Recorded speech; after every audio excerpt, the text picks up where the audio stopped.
So, the estrobolome is a small subset of gut genes. The responsibility of these genes is to prepare estrogen for elimination. It has a function and a process. And when circulating estrogen level is low, then the estrobolome malfunctions, just like the digestive system, just like the menstrual cycle. All the processes in the body are dependent on adequate circulating estrogen levels to function. And so this is why what people who've never worked with adequate dosed estrogen before see. They don't get a chance to see, oh, if I get my patient's estrogen up to a particular range, there's no estrogen dominance in my patients. This is why doctors who practice adequate dose estrogen therapy never mention estrogen dominance. It's just not an issue. It's an issue for those practitioners that are keeping women estrogen deficient. It's an estrogen deficiency condition that does not need to exist, but it exists in these functional medicine practitioners that keep estrogen low. Welcome to the Rich, Fit, and Happy podcast. I'm Crystal O'Connor, where we want to take you from drab to fab in this beautiful life. Let's go. Hello, I've got one of my favorite guests on. She's going to be a regular because if some of you have noticed, I've been talking about hormones a lot. I'm about that age. And to be honest, I've been really becoming more and more interested in this for the last 12 years because I was experiencing it. And I found my girl. I found the expert that has helped me. I'm working with her right now, and she's taught me so much. And that is hard to come by, someone that'll actually help you and teach you along the way. So I am trying to bring as many people to her as possible because this is a revolution. It's a healthcare revolution that's going on. I see it in a lot of industries, but especially this. So what I have learned is mind-blowing and life-changing. So welcome, Marie. This is Marie Hoag, by the way. Hello. Hi. It's nice to be here. It's really nice to be here and to be working with you, Crystal. I love it. I love our conversations. It's life-changing. I literally, since I've met Marie, I've changed my outlook on a lot of things, going back, clear back to my childhood, like seriously. So we don't need to go back that far yet. But right now, I just want to say, look, the first time I started noticing that I really was having physical issues was when I was having major heart palpitations, which I had in my teen years too, but let's not go there yet. But I was told, I went to several different experts. They weren't hormone experts, but they were just several different doctors. And they were giving me all kinds of things that I should do and just, mention that, well, you're just aging and that's just how it goes. But it wasn't until these heart palpitations and sleep deprivation became so disruptive that it was disruptive to not just my life, but my business. And I was told finally that I was estrogen dominant. And guess what? That was wrong too. And Marie's going to explain what that means. Yeah, there's a lot of confusion when it comes to estrogen dominance. And it's one of those conditions that people who've never really worked with estrogen talk about. Part of the confusion with estrogen dominance is people are under the impression that estrogen dominance means high estrogen, and that's just not necessarily really the case. It is to a degree. So high estrogen, like real high estrogen, would be high circulating estrogen, high estrogen in the blood. That's different than estrogen dominance. Estrogen dominance is when women store estrogen in their tissues, their fat, and in their gut. This happens when women are not able to get rid of estrogen out of their body in a timely fashion. And so if women can't get rid of estrogen through natural detoxification process, then they'll typically store estrogen in these areas. And when estrogen is stored, especially a lot of estrogen is stored in tissues, fat, and in the gut, this is the estrogen that makes women susceptible to diseases. It becomes very pathogenic. But this typically happens because, well, estrogen can't leave the body, but it can't leave the body because adequate levels of circulating estrogen have to be present. So what I mean is estrogen deficiency causes estrogen dominance. And this happens because circulating estrogen, if it's high enough, it allows the small subset of gut genes known as the estrobolome to prepare estrogen to leave the body. So this is how gut health affects the detoxification of estrogen. So estrogen needs to be pretty much produced, utilized, and leave the body in a timely fashion. And blood circulating estrogen levels make this happen. I feel like I'm talking in circles. No, you're not, because what you're saying is what I needed someone to explain to me. You're explaining it really, really well. You explained this so much better than anybody else. When I listen to so many experts on Instagram and TikTok, I learn a little bit, but mostly I get confused because they speak in language that I feel like I need to be a scientist to understand what they're saying. Why? And I've asked you before, why are they doing that? Why do you think they're doing it? And you explain to me why you think they're doing it. Well, it's just people don't really understand what's going on. And this whole functional medicine mindset when it comes to women's hormone balancing doesn't do women a big service. In fact, it's actually quite frustrating. So people talk about estrogen dominance tend to cause estrogen dominance in their patients. They don't understand that it takes plenty of circulating estrogen levels to process and prepare estrogen for elimination. So the estrobolome is strongly dependent upon adequate levels of circulating estrogen. So when women become estrogen deficient, the estrobolome malfunctions, as does other processes in the body, like the menstrual cycle. And so the body can't prepare it. So what does it do? It stores it. And also, when women are estrogen deficient, they aren't able to detoxify estrogen, even if it is prepared. A lot of women become constipated, and pooping is one of the ways women get rid of estrogen. It's phase 3 detoxification. So when women are estrogen deficient, their digestion is off and they can't poop. And when stool stays in the body for a while, the tissues will absorb the estrogen out of the stool into the tissues. The estrogen will also travel right back up through the colon and into the gut, further shutting down the estrobolome. So now women are carrying this excess estrogen in their body, but they're not able to utilize it. It's not very functional when it comes to how a woman feels. And then what happens is these practitioners start to recommend supplements like DIM and talk to their patients about flushing estrogen out of the system. Yeah, what is that all about? Can I just ask what the heck that's all about? Because here's the thing. I almost did that. And I have told you, and I've told others, that I actually was introduced to a book a long time ago and started myself putting on progesterone cream. It was from a Dr. Lee.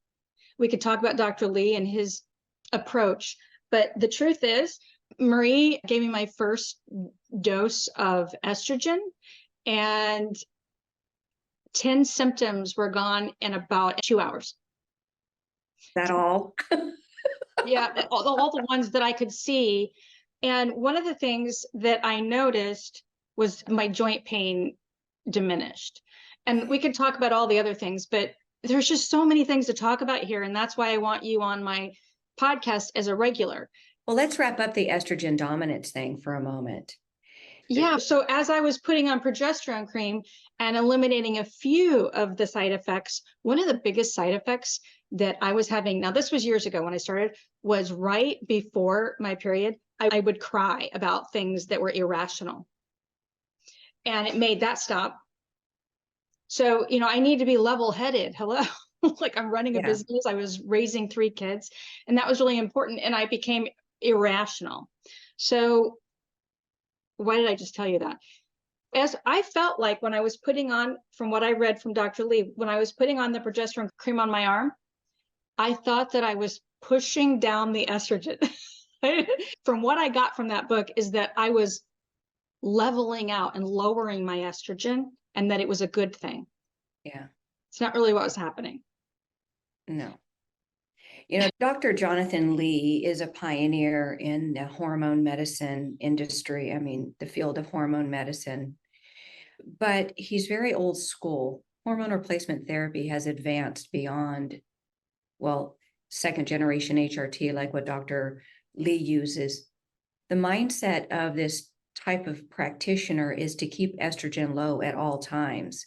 And the education is pretty much start low, go slow. So the general mindset is to keep women estrogen deficient. And then what happens is when you keep a woman estrogen deficient, blood circulating estrogen levels, then the body just malfunctions. The brain and the body don't work the way that it's supposed to. And the body will store estrogen instead of eliminating it. And that further shuts down the hormone production, especially the estrogen that's produced in the gut. And it really does contribute to gut dysbiosis, which also contributes to shutting down the estrobolome. Can you explain what estrobolome means? So the estrobolome is a small subset of gut genes. The responsibility of these genes is to prepare estrogen for elimination. It has a function and a process. And when circulating estrogen level is low, then the estrobolome malfunctions, just like the digestive system, just like the menstrual cycle. All the processes in the body are dependent on adequate circulating estrogen levels to function. And so this is why what people who've never worked with adequate dosed estrogen before see, they don't get a chance to see, oh, if I get my patient's estrogen up to a particular range, there's no estrogen dominance in my patients. This is why doctors who practice adequate dose estrogen therapy never mention estrogen dominance. It's just not an issue. It's an issue for those practitioners that are keeping women estrogen deficient. It's an estrogen deficiency condition that does not need to exist, but it exists in these functional medicine practitioners that keep estrogen low. And so these doctors that say, oh, well, we'll keep estrogen under 100. Well, if you do That's that, it bad. causes a lot of, what's Yeah. that? I said that's bad. I just know that from my own experience. So my Yeah. experience, can I just share? My experience Oh, was that within the last, well, I don't know how long it's been this low, but when I met Marie and she did my labs, I had 0 estrogen. I didn't know that was even a thing. well, you had less than, yeah. I had Usually less than they give you 0. a less than something. And the thing is that I didn't feel, you said that it was kind of rare that I was able to function the way I was, but I also hadn't told you what my medicine cabinet looked like.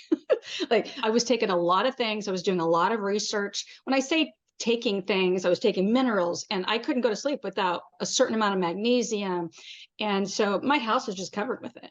And since taking estrogen, I'm not even taking the magnesium anymore. And I'm not saying to not take magnesium, but I do understand now that estrogen was playing a role in my depletion of minerals. Yeah, people don't realize really the significance of estrogen when it comes to absorbing nutrients in the gut. It's responsible for gut permeability, Yeah. but people don't talk about that. You can't absorb nutrients without estrogen. So, Estrogen is yes. really Okay. left in the dark. So what you just said. So I just kept hearing online from all these experts or so-called experts that I needed to get my gut in order to get my hormones in order. But you're saying it's the hormones that will help get the gut in order. Yeah, when I work with patients, it's kind of a dual thing. It's best, especially when you take adequate dose hormone therapy. In order to give a woman adequate dose estrogen, she needs a healthy gut microbiome. The more dysbiotic the gut is, the harder time she'll have with the adequate dose estrogen because women with estrogen dominance are storing a lot of estrogen in their body. And then when you get them higher circulating estrogen, it's just too much for their body. However, some women need estrogen to help heal the gut and to help really curb the carbohydrate and sugar cravings that come with estrogen deficiency. So a lot of women, they have low energy, they have sugar and carb Yes, cravings, I they're had not that. sleeping, they have no energy, no motivation, they can't move. And And they're told that they just need more discipline and they need to stop emotionally eating. well, estrogen is responsible for every single one of those things. I mean, the National Library of Medicine is loaded with studies that talk about how estrogen influences the cravings in women, carbohydrate cravings, sugar cravings, that it influences digestion. I mean, there are no shortage of studies. It's just that everybody's ignoring them, even though there aren't a whole lot of studies on higher dose estrogen therapy for a reason, not a good one. Even the low dose Do you want to talk estrogen about therapy. that? Are you Well, ready to we talk about will that? at some point, but that's a rabbit hole that I can certainly go down. But there's a Well, can I reason. just say what I think? I'll say what I've heard you say before. Who's to benefit from us being low estrogen when it basically is detrimental to our health and in so many ways? Like the list is outrageous. And what there's like 80 symptoms that we're dealing with, and they're debilitating symptoms. Oh, there's more than that. There's hundreds of them. There isn't one function in the female body that is not influenced by estrogen, not one. That is so It powerful. affects a woman down to the cell, down to the nucleus of every cell. And so when you keep a woman estrogen deficient, her brain and body just won't work. And going back to the whole estrogen dominance thing, if a woman really wants to get rid of estrogen dominance for good and forever, restore estrogen levels to optimal ranges, and your body will be able to detoxify and naturally methylate estrogen so that it can leave the body. The digestion works. Women are pooping on a regular basis because pooping is one of the best ways to detoxify estrogen, getting rid of it out of the body. But the whole effect of estrogen levels and its influence on insomnia, a woman's ability to sleep, her cravings, her energy. I mean, to ask a woman to start an exercise program, this is why at the beginning, it's like, I don't really talk so much. I talk to the patient about that they do need to exercise, but I don't push it so much because they're so defeated when they come to me. I've tried everything. I've tried this. I've tried that. Can I just say this? Listen, and I interrupted you, but that was a big one for me because I used to love to exercise. And that is how I fought any form of depression that I've ever had. Exercise would take care of it. And I basically felt like I was hurting myself. So the recovery after a workout was horrible. So many reasons why I couldn't sustain a workout, and I used to love it. So that was another thing that I wasn't willing to accept. And it was so sad to think that like I just don't have the energy to do it. And it was not just in my mind. But here's the thing. This gal that I follow online, she is a fitness expert and she's hit menopause, obviously, because she's basically not wanting to do it. And she's talking about midlife a lot and she's having a lot of injuries. She started having she just needs estrogen. But more and more, as I'm listening to her joke around online about how here she is surrounded by experts. So she did this telesummit. She's surrounded by experts, but yet she's laughing about her hot flashes. It's like you wouldn't have hot flashes if you went to Marie. Yeah, that's just one of the symptoms of estrogen deficiency. No woman with adequate levels of circulating estrogen has a hot flash. It just doesn't happen. So I luckily met Marie right when I started experiencing hot flashes. So I experienced them for only 3 weeks and I wasn't having it. Like there's no way I could continue living like that. As soon as I took the estrogen, it was gone. I had one I thought that I was having, but it was because I was talking about it. So I was talking about like I haven't had any since you gave me, and you've started me really on a lower dose because I'm going to be increasing it as I go so that my body doesn't freak out, but I haven't had one. Yeah, estrogen really does play a role in everything. I mean, it just from hot flashes to heart palpitations. Women aren't told that, if we restore your estrogen, you won't have another hot flash. Well, why aren't we told that? Well, because doctors like Dr. Lee, being a pioneer in this industry, the education that these physicians are getting is to use low dose therapies.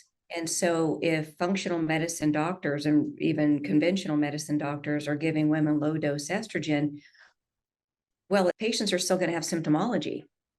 And so the big difference with me and my approach and the physicians that I train and the health coaches that I train to be hormone coaches, it's about optimization. It's about giving women enough estrogen. And back to the exercise thing, women, when I talk to them about exercising, it's like they get really disgruntled. And I say, listen, and you can attest to this because we were talking about it. And it happened to me too when I got on estrogen.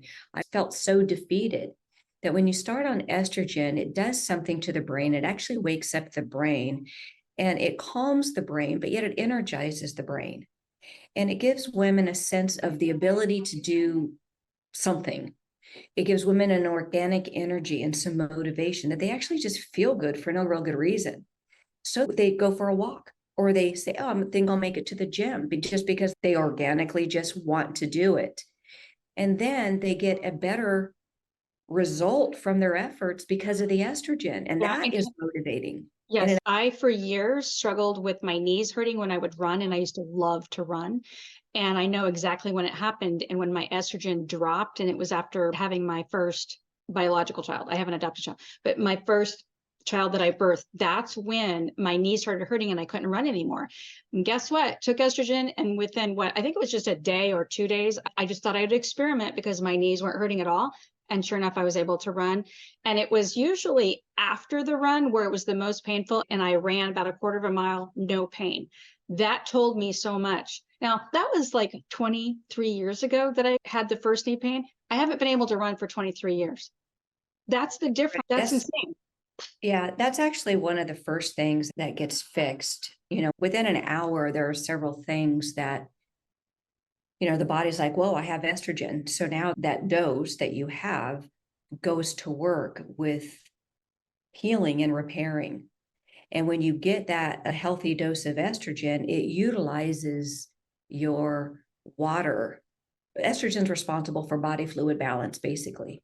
And so when you have estrogen on board, the brain says, hey, I need some lubrication between my joints because I'm not as old as I thought I was when my estrogen was low. But now that I don't think I'm as old, I need these joints. So one of the first things that happens is that cushion and lubrication comes back. So the joint pain, the cracking of the knees and the pain going up and down the stairs, that just goes away because now you have this fluid. And as your body is holding on to the water that you're drinking, it just starts to go to work at healing and repairing the body from head to toe, from the skin to the tissues to the organs, regenerating basically. Yeah. And the funniest thing, remember when I told you about my mouth, like suddenly just within, I think it was a day or two, started noticing my mouth filling up with fluid. Saliva. Yeah, actually the way it's supposed to be. And that's the way it's supposed to be. And I'm like, wow. And my eyes haven't been dry. And I was having dry issues. And I was thinking it was because I had that laser eye surgery. I'd always thought that was it, which I think it did affect it. But still, that was about also the time that my estrogen started dropping around 40. And it's just crazy, Crystal, is you've only had your third injection. I mean, your body hasn't even had a taste of having enough estrogen yet. So when your body gets plenty of it, because you're on a low therapeutic dose, you're on a therapeutic dose, but you're on the lower end. And when you give a patient therapeutic dosing, there is a titration process. There is a technique and a process of getting your hormones optimal. That's why I get excited with my job as a hormone coach. I get to watch the transformation of each woman. And it's exciting when they come to me and start telling me, oh my gosh, I no longer have this, or I feel so much better. I fell asleep, or I have a libido. I mean, you were talking about your libido the other day. I mean, it's just crazy. And then how people respond to you because of the pheromonal exchange. And like I'm saying, you're only in your third week of this. Third week, yeah. I was jokingly, for those that now are like wondering what she's talking about, I asked her the whole pheromone thing that you explained, I believe, because I looked not so great. I didn't have any makeup on. I had a ball cap on, and I had 3 guys jump out of a car to run to open the door for me. And I'm like, what just happened? I live in Naples, so it's like an older area. There's a lot of older men here. And every once in a while, there's, younger men around, especially in Fort Myers. But I started noticing men's reactions, and I wasn't doing anything special. I wasn't looking any certain way. And it just it was interesting. That was something that was interesting. I was not expecting that when I first started too. And not only do men respond, but women respond in a very, not in a sexual way, but in a very favorable, connected way where they won't ignore you and try to avoid eye contact. It's really interesting, especially the young women. They feel that you're more approachable. But yeah, the libido. Maybe it's the lack of the pensive look on my face. Well, it's so nice to have that pheromonal exchange and that messaging because you actually feel like you're back in the game. And it's not that you're sending out sexual signals. It's just the female chemistry. Trust me, I was not. Yeah, and it's just, and people will respond. Everything that you have said to me so far over the past 3 weeks, I get the exact same responses over and over and over and over again. You could be just any woman USA. Just you say the same things at the same times when your hormones are at the same levels. Okay, so that's a good topic right there. I interrupt you a lot, but I want to just make sure that I hit things. The talk from all the experts online, especially the holistic world, functional medicine world, they talk about us being all different, and we're all different in how much we need. Can you touch on that? Because you don't agree with Bio-individuality. Yeah. Yeah, there's this big misconception that everybody's individual, so to speak, and the hormones that work for one woman won't work for another. And I just really don't see that as really being the case. I've worked with patients in a hormone clinic for many, many, many, many years, and most women do best when estrogen is maintained in a certain level. And there's a technique and a process to achieve that. And there's just a handful of different ways, different types of HRT systems that I look at as tools. And there are different tools that can achieve these clinical results. So where one woman would use an injection and another one would use a transdermal cream, but the clinical goal is the same. Clinical goal is you want to make sure estrogen is hovering in the 350 to 550 range, never really dropping below 300 ever. And so there are just only a handful of different ways that you can achieve that, those circulating levels. It's not terribly individual. And when people work with adequate dose estrogen before, they see it's not that difficult to see, oh, well, the 80% of my patients do best in this range. And the majority of my patients respond real well with this method of delivery. So to me, that's not very bio-individual. And that's actually good news because it's not as complicated as they're letting it to be. The people that talk about how complicated it is to balance hormones don't really understand the clinical result or how to get there. They find it difficult because they have no clinical goal. There is no clinical destination they're shooting for. It's kind of like this exercise wheel of symptoms treating with low dose estrogen and then selling supplements to treat the symptoms of estrogen deficiency that otherwise exist if they figured out how to restore estrogen and progesterone appropriately. Yeah, And I want estrogen, but estrogen dictates how all other hormones in the female body function. So I mostly talk about estrogen, but when a woman has a uterus, estrogen and progesterone need to be looked at as two halves of one main sex hormone. I just want to make that clear. But progesterone does not function the way that it's supposed to without enough estrogen to tell it to do so. Women can live without progesterone, believe it or not. Women have a really hard time living without estrogen. Yeah, I would have heart palpitations so bad that I started wondering if, like I was dying. And I don't say that to be funny, but I would feel so fatigued sometimes walking upstairs and then the heart would start and stop. And I would think that magnesium was the answer because I did get a reaction from magnesium. But I never really put two and two together that it was really estrogen that was causing me needing the magnesium so much and so desperately.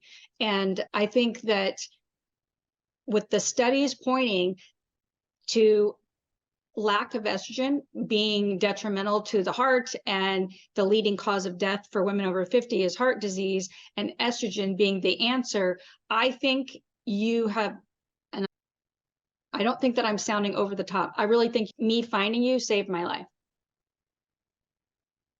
Me continuing down that road of feeling fatigued and the heart palpitations, all of that was not good. Yes, the more women understand what's happening to their brains and bodies, the easier it is for them to fix it. And if they continue to go to these and I'm not saying all functional medicine practitioners are like this, but this is women really need to really vet the person that is going to be managing their hormone therapy. And what I say is you need to vet the person that's managing your mental health and your physical health, because this person is really important. If they underdose estrogen, you will have the side effects of estrogen deficiency still. They will just sell supplements to manage those symptoms. And so I'm of the mindset, let's just restore estrogen. The reason why women get heart palpitations, just for example, estrogen is responsible for tissues in the body and muscles. So when women are estrogen deficient, they lose their muscle mass, which is mostly because they're not holding on to water anymore. The body really needs water to build these tissues. Mm-hmm. And so when women are estrogen deficient, they become dehydrated. They get constipated, their skin dries up, their mouth dries up, their eyes dry up, their hair dries up, everything in their body dries up. When this atrophy happens in the body, the tissues and organs are also in atrophy. So the heart is a muscle, and it's one of those organs that go into atrophy. And then this is when women get heart palpitations when the heart gets in distress. The heart palpitations go away shortly after estrogen because the brain says, hey, I'm going to hold on to this water and use it to rebuild my tissues and my organs and my muscles. And so the heart gets stronger and it increases the health of the cardiovascular system, but also with shortness of breath. Because if you look at lungs, lungs are a tissue and they do go into atrophy, and women will get shortness of breath because they can't take in a whole breath. They'll do something like, and they just can't take in that breath. And when you give them plenty of estrogen, then the water that they hold on to now goes to work to rebuild the lungs. So now the lungs get rebuilt. And this is why fibromyalgia goes away, because now the muscles are rebuilt and you don't have the nerve. Yeah, I never thought I had fibromyalgia. I've known people that have complained about it when I was in the health and wellness field and worked with dietitians. But one thing that I would have is nerve pain in my wrists, and that has subsided. And I told you I would have my hands go numb a lot when I was driving, and when I would wake up in the morning, my hands were numb. And And when now, I say that estrogen affects every single thing, everything in the female body from head to toe, that is not an overstatement. And for conventional and functional medicine to continue to keep estrogen deficient in women, I believe is a crime. And the women understand how much estrogen they need and how their body really responds to it, the more they're going to seek out doctors and health coaches to help them achieve the levels that they need. But part of the problem is none of the institutions are teaching adequate dose estrogen replacement.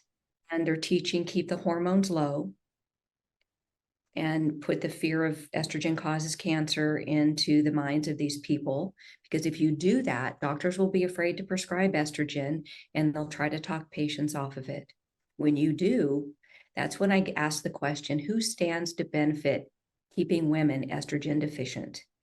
As we've been talking, when women get enough, and like I said, you haven't even started, you're still on your low therapeutic dose. I mean, your body has some healing and repairing to do. And then pretty soon you forget about, oh, I used to have depression.